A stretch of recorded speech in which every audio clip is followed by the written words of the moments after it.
आज आईपीएस अफसर वाई पूरन सिंह की आत्महत्या की बात सुनकर के मन बहुत द्रवित हुआ, बहुत दुखी हुआ कि एक आईपीएस आईएएस बनने के लिए बच्चों को कितनी मेहनत करनी पड़ती है, कितने लगन से पढ़ाई करते हैं और कितने शिद्दत के बाद वे किसी अच्छे पोस्ट पर पहुंच पाते हैं। जिस ललक के साथ में व्यक्ति उस उच्च पोस्ट को प्राप्त करने के लिए जितना मेहनत करता है, अपने जीवन के जो अनमोल समय को खपाता है और तब वह उस पद को प्राप्त करता है, उसके बाद भी स्थिति परिस्थिति ऐसी आ जाए कि अपने को गोली मार करके सुसाइड कर ले। यह सुन करके आश्चर्य से मन भर जाता है कि आखिर सफलता क्या है, असफलता क्या है। कुछ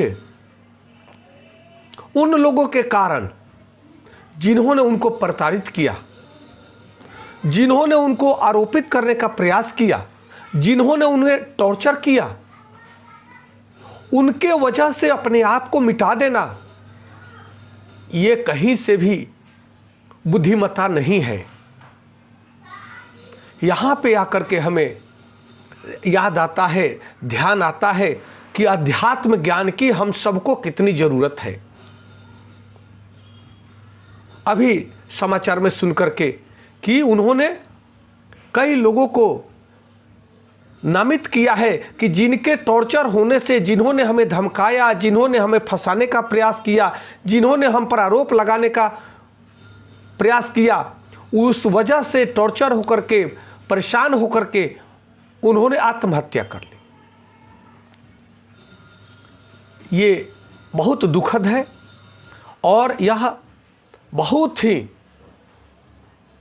गहरा दुख देने वाली स्थिति है। हर परिवार का कोई ना कोई बड़ा मेहनत करके किसी उच्च पद को प्राप्त करता है, परंतु उच्च पद पे भी बैठे लोग इतने घटिया मानसिकता रख सकते हैं कि किसी को टॉर्चर करके सुसाइड करने पर मजबूर कर दे। ये बहुत ही गंदी सोच, गंदी विचार है। यहाँ पे हमें याद आता है कि जब पहले गुरुकुल में पढ़ाई होती थी, गुरुजी पढ़ाया करते थे, तो आप जा कर के अध्यात्म में देखेंगे कि जब भगवान रामचंद्र जी का शिक्षा दिया जा रहा था, जब उनको शिक्षित किया जा रहा था, तो उनके साथ में बहुत सारे बच्चे थे, सब राजकुमार थे और उन्हें भी गुरु जी के द्वारा भिक्षाटन के लिए भेजा जाता था। जंगल से लकड़ियों को इकट्ठा कर लाने के लिए भेजा जाता था जिससे भोजन बन सके। गौ की सेवा करने के लिए उन्हें तैयार किया जाता था और ये सारा कार्य बच्चे करते थे। इसमें गुरुजी सिखलाते थे कि जीवन में कठिन से कठिन परिस्थिति आ जाए, यहाँ तक कि भूखों मरने की स्थिति आ जाए, तब भी मरना नहीं, क्योंकि यह जीवन बड़ा सौभाग्य से मिला है।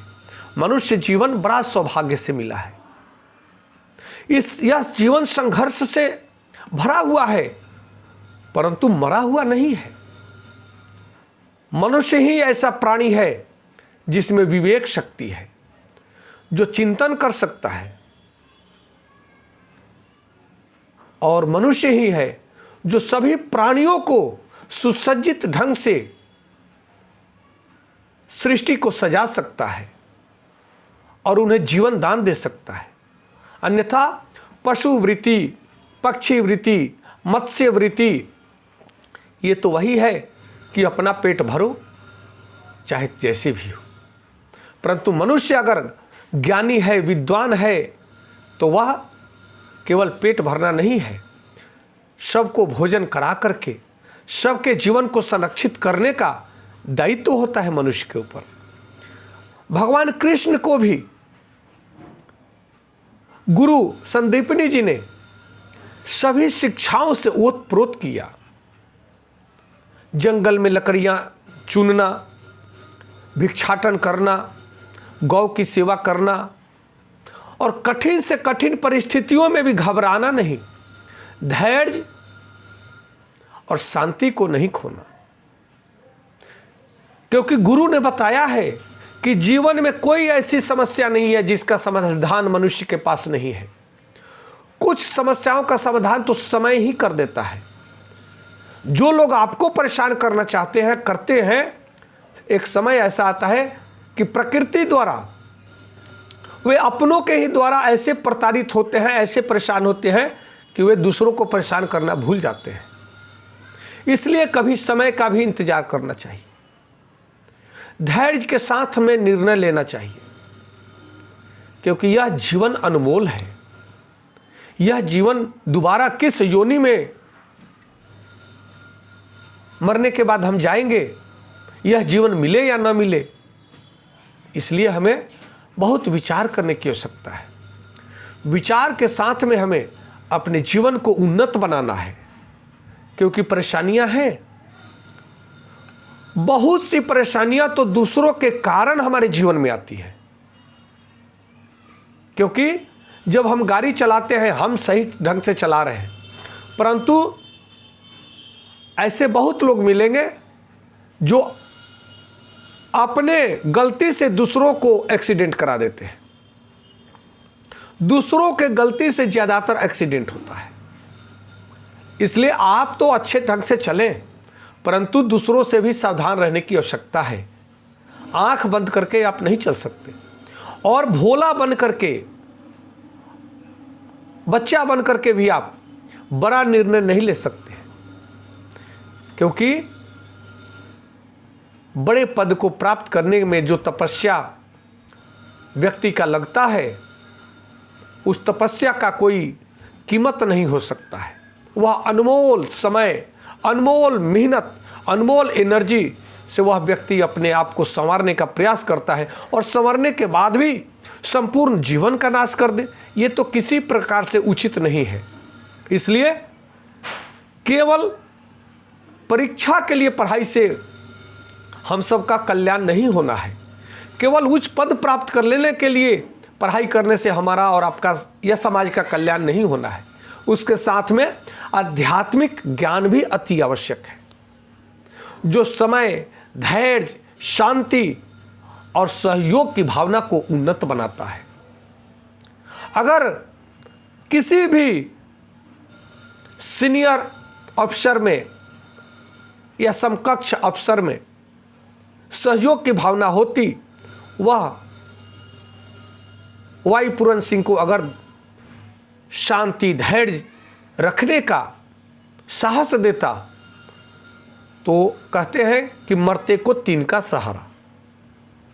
वह व्यक्ति अपने आप को ऐसे नष्ट भ्रष्ट नहीं कर सकता था। इससे पता लगता है कि जो भ्रष्टाचार सभी विभागों में है, उसमें बहुत कम लोग हैं जो बेहतर ढंग से अपने आप को बचा सकते हैं भ्रष्टाचार से। मैं आप सबसे निवेदन करता हूं कि श्रीमद् भागवत गीता का अध्ययन अवश्य करें, जिसमें सभी समस्याओं का समाधान दिया गया है। भगवान कृष्ण अपने प्रिय शिष्य अर्जुन के माध्यम से मनुष्य के जीवन की सभी समस्याओं का समाधान उसमें बताए। इसलिए हम सबका परम कर्तव्य है कि हम लोग श्रीमद् भागवत गीता को पढ़ के अपने हृदय को मजबूत करें और अपने आप को निर्णायक स्थिति में लाएं। कभी भी मरना, सुसाइड करना यह किसी समस्या का समाधान नहीं है। हमेशा जीवंत व्यक्ति ही जीवन प्रदान करता है। इसलिए सदैव ही अपने जीवन को रक्षा करना आपका परम कर्तव्य है। यह शरीर बड़ा सौभाग्य से मिला है, यह वरदान है। इस वरदान को अन्यथा ऐसे नहीं गंवाना है। बहुत से बच्चे पढ़ते हैं, सफलता को नहीं प्राप्त करते, तो अब सुसाइड कर लेते हैं। यह अच्छी बात नहीं है। किसी परीक्षा में फेल हो जाना सफलता और असफलता को तय नहीं करती है। जीवन में सफलता तो वह कहा जाता है जो जीवन को उन्नत बनाए। बहुत से बड़े बड़े बिजनेसमैन, बड़े बड़े सफल लोग हैं जो कई बार फेल किए हैं, परंतु वे अपने लक्ष्य के लिए कार्य कर रहे हैं, तो आज उनको पढ़ाया जाता है कॉलेजों में, विद्यालयों में, विश्वविद्यालयों में। तो आप अपने जीवन को उन्नत बनाएं। परीक्षाएं आती हैं, जाती हैं, परंतु जीवन तो जीवंत है, इसको तो आगे बढ़ना है। क्योंकि सभी व्यक्ति के अंदर, हर स्टूडेंट के अंदर ईश्वर ने अनंत प्रतिभा, अनंत शक्तियों से सबको संवारा है, सबको वरदान दिया है। तो हो सकता है हम किसी क्षेत्र में बेहतर ना हो, तो किसी क्षेत्र में तो हम बेहतर हैं। जिस क्षेत्र में बेहतर है उसमें आगे बढ़ना है, और आप ही उसके लिए प्रेरणा का स्रोत बन जाएंगे। इसलिए घबराना नहीं है। जीवन में परेशानी आती है, आएंगी, फिर चली जाएंगी। कुछ बच्चे हैं जो माता पिता के डांटने तक से सुसाइड कर लेते हैं। ये गलत बात है। माता पिता हैं तो बच्चों को उनकी भलाई के लिए ही डांटते हैं, फिर दुलार भी करते हैं, वही पोषण पालन करते हैं। तो छोटी छोटी बातों को दिल से नहीं लगाना है। नाराज भी होइए और फिर मान भी जाना है। भाव को समझिए कि किसका भाव हमारे प्रति क्या है। जीवन रुकता नहीं है, और रुक जाना जीवन का नाम भी नहीं है। जीवन सदैव ही चरैवेति चलते रहने का नाम है। चलते रहिए, समस्याएं आएंगी, चली जाएंगी, आगे बढ़ते जाइए। जय श्री कृष्ण, जय श्री राम।